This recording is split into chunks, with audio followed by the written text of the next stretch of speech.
Australia sends more people to Bali every year than almost any other country on earth, and most of those people are doing it completely wrong.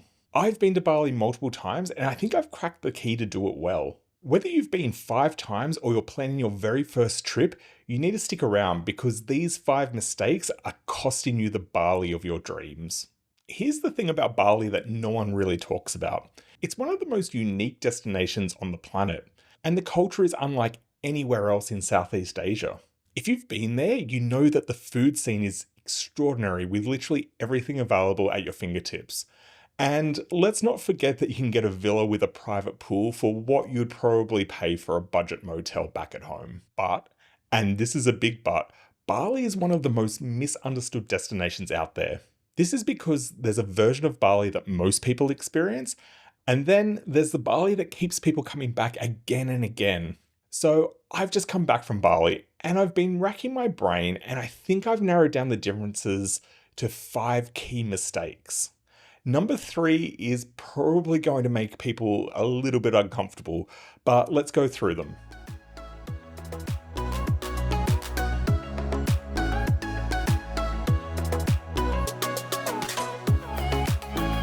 Okay, mistake number 1, you're staying in Kuta and only in Kuta. I get it, this is really understandable. Kuta is really close to the airport and it's where all the cheapest flights land. It also has an abundance of accommodation, and for many, it's familiar as well. But look, here's the honest truth. Kuta stopped being the best version of Bali about 15 years ago. Kuta today is loud, it's congested, and it's basically a strip of tourist infrastructure built only to meet Australian expectations.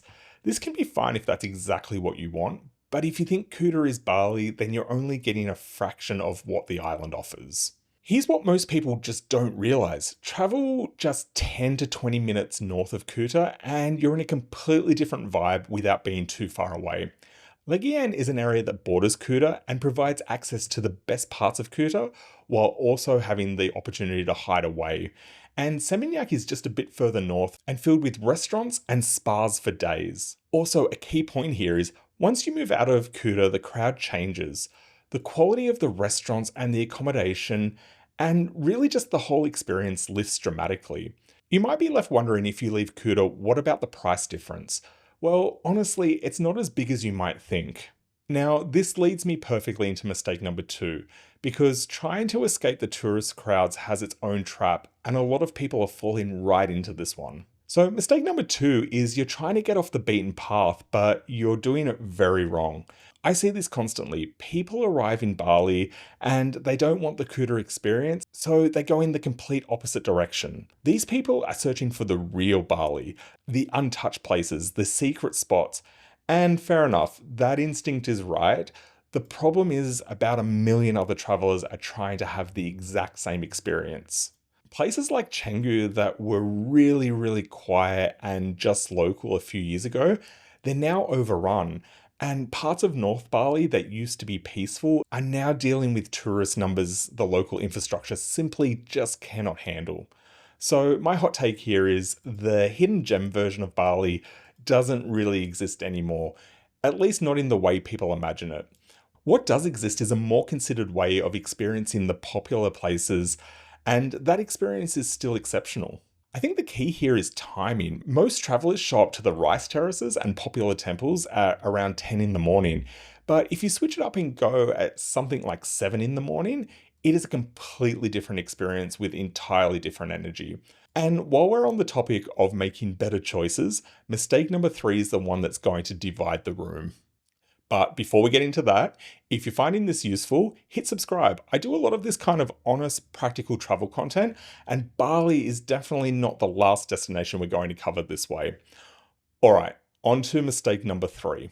So here we are. Mistake number 3, you are spending too little money. And I know that this one sounds crazy to hear, so you need to hear me out, okay? One of the reasons Bali is so popular is that your dollar goes a long way, right?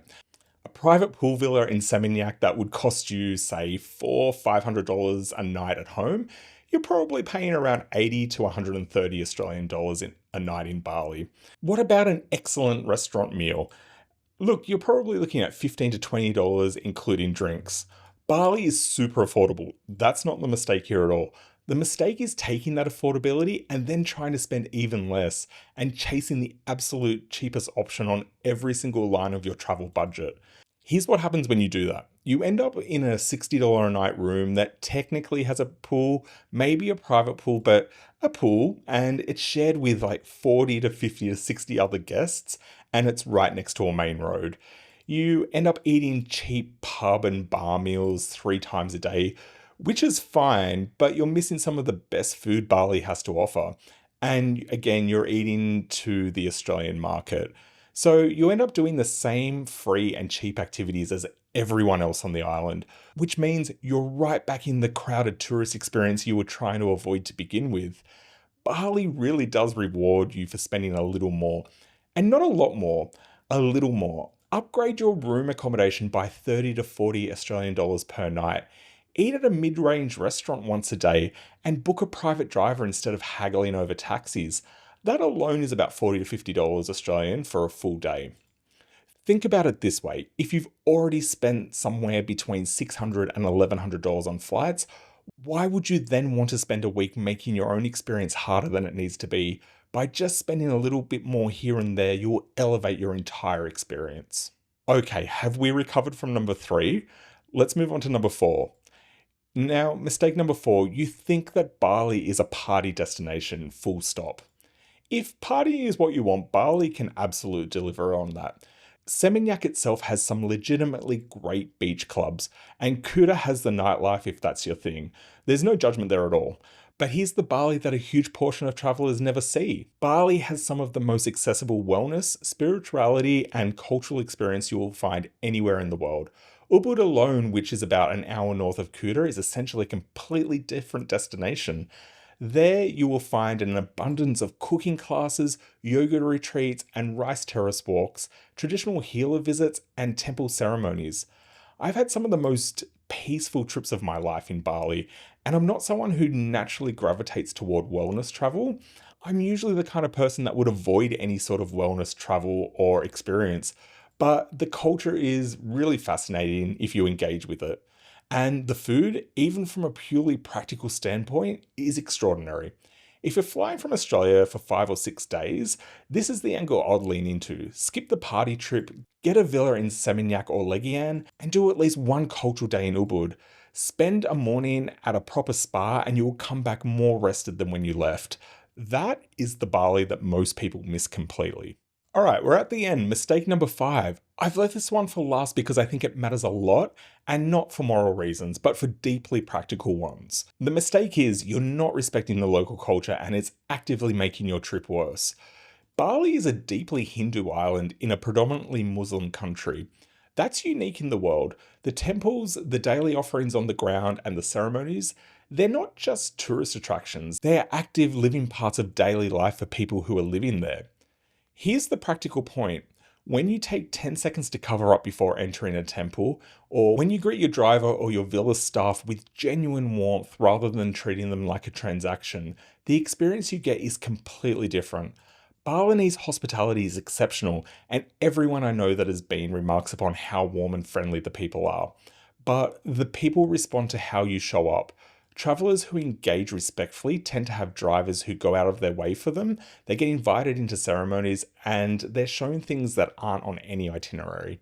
It's not that complicated, really. You can just do a couple of things. The first one is learn 2 words, terima kasih. It means thank you in Indonesian. Use it. Dress appropriately at temples and step around the offerings. That's it. The return on that tiny investment is completely disproportionate. Now, there is another word for thank you in Balinese. Put it down in the comments if you know what it is. And if you do know what it is, make sure you're using that one as well. Bali is one of the best destinations in the world, and it earns that reputation. But the gap between an average Bali trip and an exceptional one comes down to, I think, 5 things. Get out of Kuta, stop chasing hidden gems that are really not that hidden anymore, spend a little more than you think you should, stop letting the party reputation be the whole story, and show up with some respect for the culture that makes this place so special. Do those 5 things and you're on track for Bali being one of the best trips you ever had. That's not a hot take, that's just what happens when you stop making the same mistakes that everyone else is doing. If you want more specifics on where to stay, what to budget for, and which areas are worth it for different travel styles, I've got more of that coming on Bali specifically, including a review at the villa that I just recently stayed at. And if this was useful, subscribe. I post honest, practical travel content every week. And until next time, I'll see you in the next one. Bye.